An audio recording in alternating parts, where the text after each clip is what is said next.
Welcome back to the 3x5 Live podcast.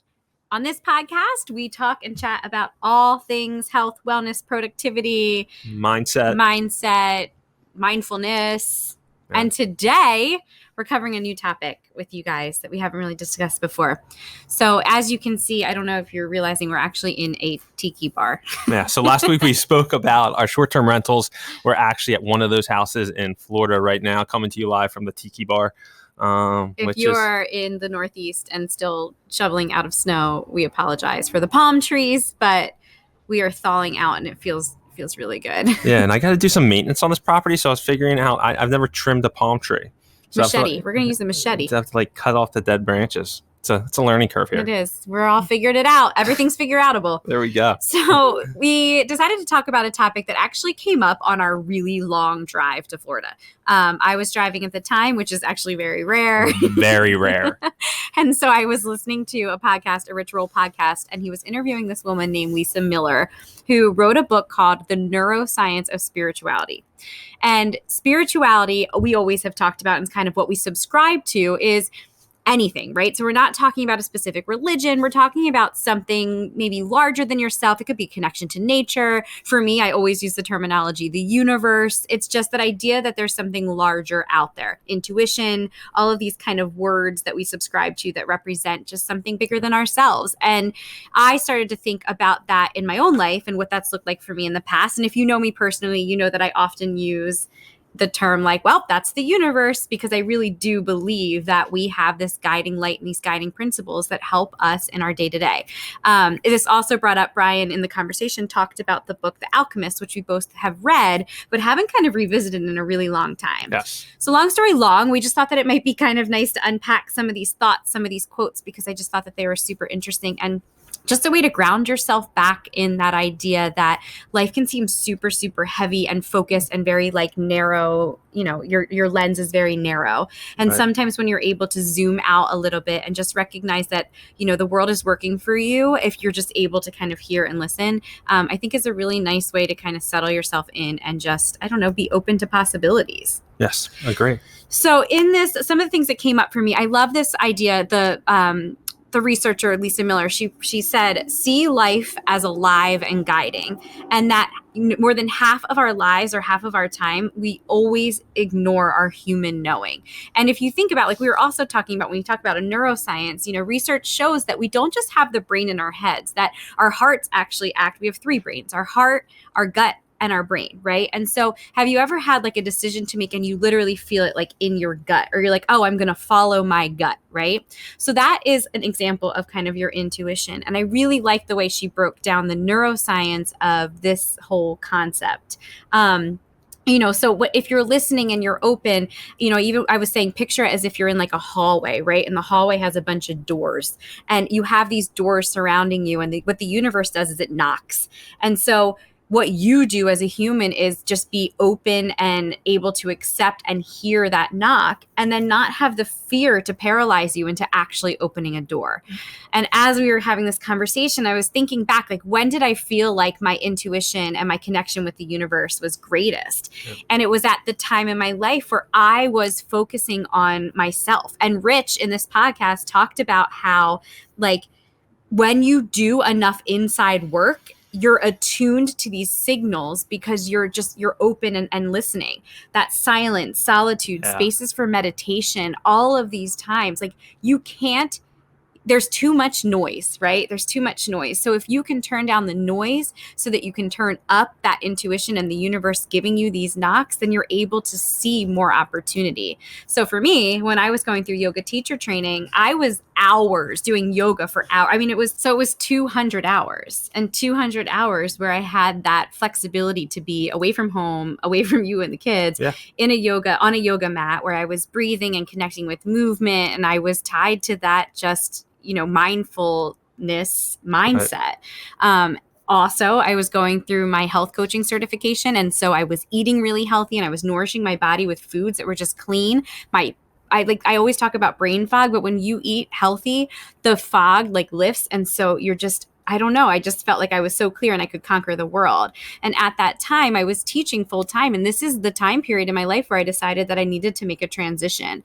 I fell so in love with these things that brought me joy and was connected to passion.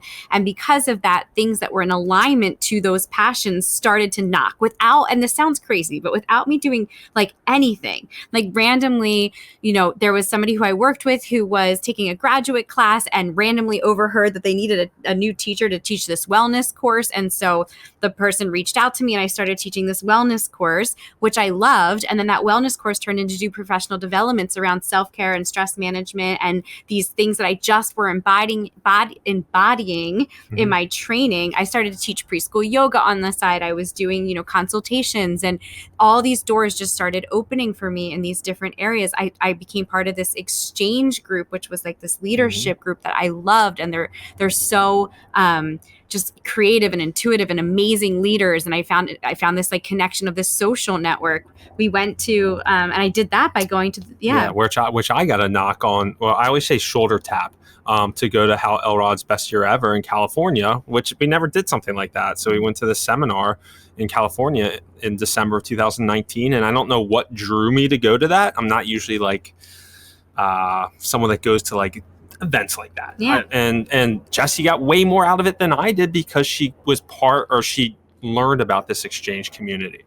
So at the time, and that's like a crazy story, which is going to go longer than it should, but I had just started doing these professional developments and speaking gigs, and I was finding myself in situations where I was talking to like 300 people about topics that I know and love, but I still was like, I don't know that I have the training for this. And I was feeling a little uneasy. And at this Best Year Ever Blueprint, they were presenting the presentation in a way that just like blew your mind. Like you were connected at the heart center with these people who you just met, and it was engaging, and like people were doing things and sharing things, and it was just so much trust. And it's exactly what I wanted to portray in my speaking arrangements. And so I went up to someone and I was just like, hey, I recognize that you're doing this methodically. Like, what are you using to present this information? And they connected me with this guy, John Berghoff, who has this company called Exchange, which literally teaches facilitators how to facilitate conversations. And like, what are the chances that that would happen right at the moment where I needed it? Right. And all of these knocks were happening at a time where I felt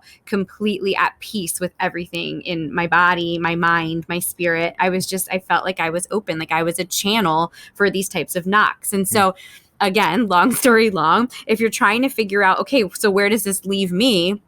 I honestly think that you start with you. You start with your own becoming. We always say it, but that best version of you, aligning yourself with those things that make you the happiest. And when you're in alignment without you doing anything, just be open to opportunities that then present itself. And the fear part, I think, is like, that's the Alchemist part. Well, the Alchemist. So, there's a reason why the Alchemist has sold 150 million copies of the book. It is the most books sold ever by an author that's currently alive. And there's a reason behind that. And, just 2 points on the Alchemist, two little things that they say in there. When you really want something, it's because that desire originated in the soul of the universe. And when you really want something, all the universe conspires in helping you to achieve it. So that's not like what society wants or what my mom and dad think that I should have, and I want to desire to have that thing. It's like, what moves your soul? And if there is something that really moves your soul and you're feeling and you're hearing these knocks, or as I say, gentle shoulder taps or nudges, you need to take that seriously, because like they say in The Alchemist, if you keep ignoring those long enough, suddenly those taps aren't as frequent. They're softer, and then slowly they go away. So that's why you have to take them seriously. And the biggest thing that comes with that is fear, like Jessie just says. And another point from the book is, tell your heart that fear of suffering is worse than the suffering itself. And no heart has suffered when it goes in search of its dreams, because every second of that search is a second with God in the eternity. So basically that's telling you that the suffering, the fear that you're feeling right now is nothing compared to never going after that dream. Because every moment going after that dream, even though it might be hard and risky and scary, at least you're going after that journey and you're following those nudges in life and the universe telling you where to go.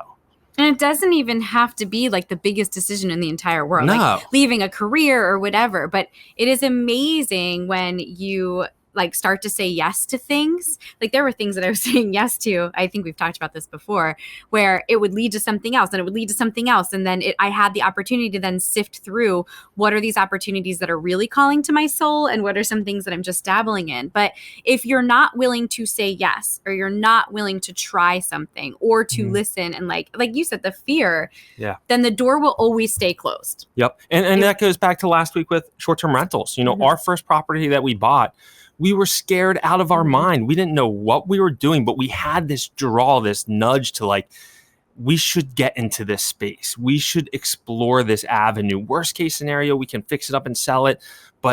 And look where it's led us now. We're coming live from our tiki hut in Florida. I mean, that's just still mind blowing to me.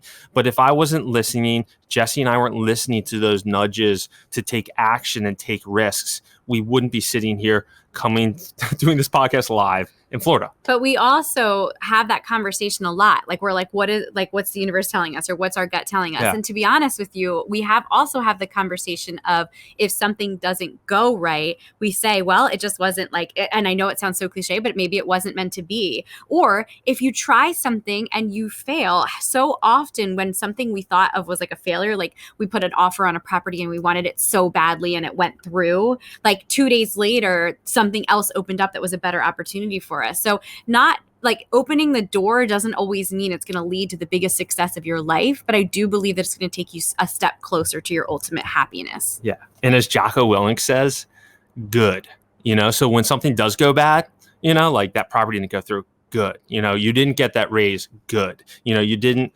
land that job you wanted, good, because that's leaving the opportunity, you know, the openness for opportunities. If you have that mindset of good.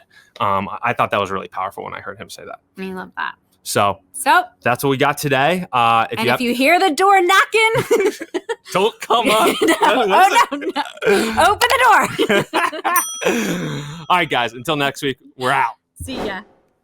Hello world, wake me up to another good